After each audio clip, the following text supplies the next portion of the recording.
Today on Good Money, health and finance. America's family financial expert Ellie Kay and health coach Tanya Rivero are here to help you get a lean body and a fat wallet.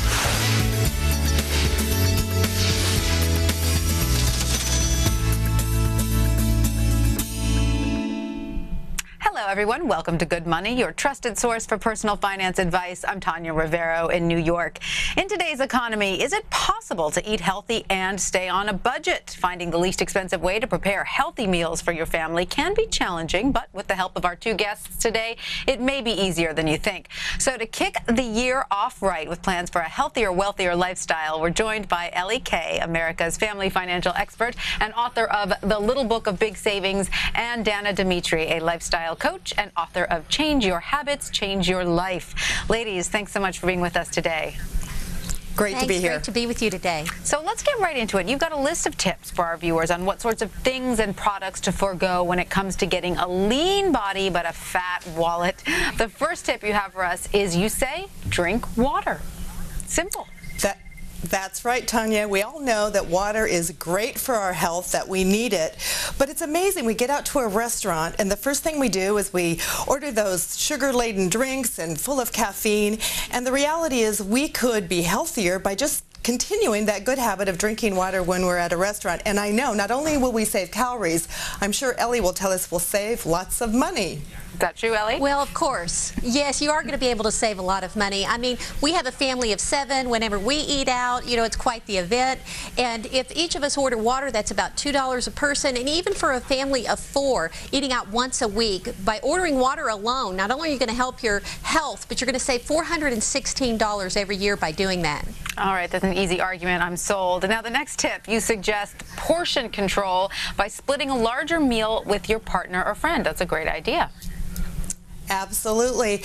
Almost every restaurant in America that I've seen recently, anyway, the portions are plenty big for 2 people, even including a husband and his wife. The reality is, if every time you go to a restaurant, you split a portion with a friend, with your spouse, even with your kids, you will save tons of calories. And if you happen to be eating on your own, just have the waiter or waitress package up half of it, take it home for lunch tomorrow. How much will we save on that, Ellie? Yeah, what kind of savings? Well, yeah, you're going to save a lot. You're going to save an average of $20 for a family of 4 sharing meals together, and also you're protecting your children's health too, because they don't need those extra large portions. And when you do that, you're going to save a whopping $1,040 a year. Saving calories and saving money. I love it. Now, tip number 3, you say don't buy expensive foods from weight loss programs. Why is that? I thought those programs worked. Well, Tanya, they do work in that when people follow it and buy the foods, they certainly are losing weight. But here's the thing. While people like Jenny Craig and Nutrisystems and The Zone, they do give special attention to nutrition, to fat content, to the calories, the main reason people are losing weight is portion control again. And so you're paying a lot for those small portions. One of the ways you can do that at home is eat on a smaller plate.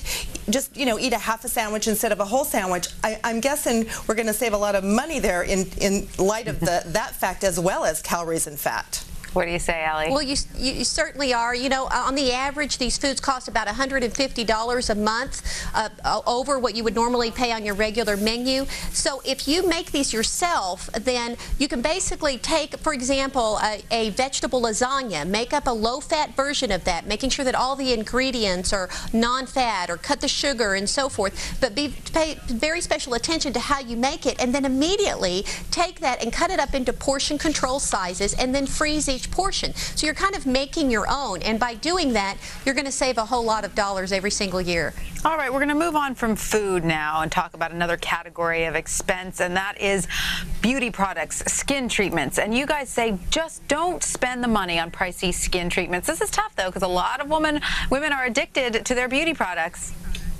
We are.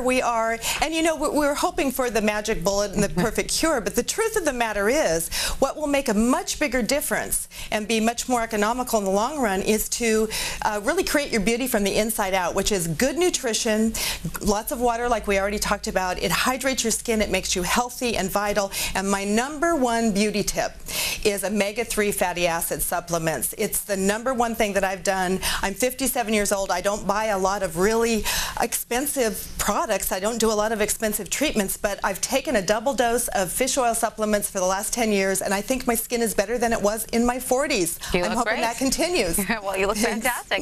And Ellie, what kind of money are we looking to save by not, shelling out for these pricey treatments? Well, basically this is a booming industry because boomers are hitting that age right now where they're investing extra money in collagen treatments and facials and very expensive skin creams and so forth. Those supplements that Dana talked about, and I'm sold by just looking at her, those are about $30 a month, and that you're going to save about $120 a month. But here's the kicker, 10 years from now when I'm Dana's age, I'm going to save $20,000 in plastic surgery. I know. That's great. That's a lot of savings. Now, your next tip is that you guys say you don't need to buy a lot of costly exercise equipment, especially since they don't get used that much. In fact, you say think about using something like an electronic personal trainer, for instance. Well, Tanya, it's not that fitness equipment isn't good, but what we find if you ever go to a garage sale, you see they've become very expensive laundry racks. And so many people that spend all these hundreds and thousands of dollars on equipment don't really use them. So instead of doing that, number one, make sure you just get in a fitness habit first. And if you buy a good pair of running shoes or walking shoes, that might be the best investment you make first until you develop a really good fitness habit. Secondly, you mentioned the idea of an electronic type of product. Both Ellie and I love the idea of a pedometer or a calorie counter. I love a product called CalTrack.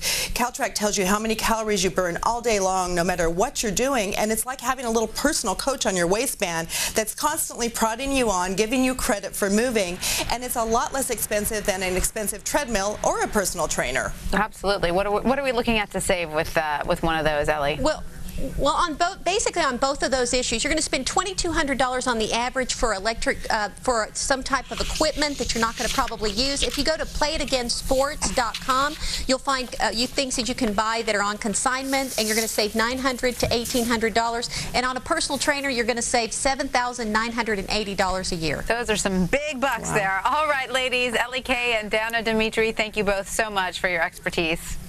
Our pleasure. Thanks. Great being with you today. We have to take a quick break, but when we come back, questions answered from the Good Money mailbag. That's next. Stay with us.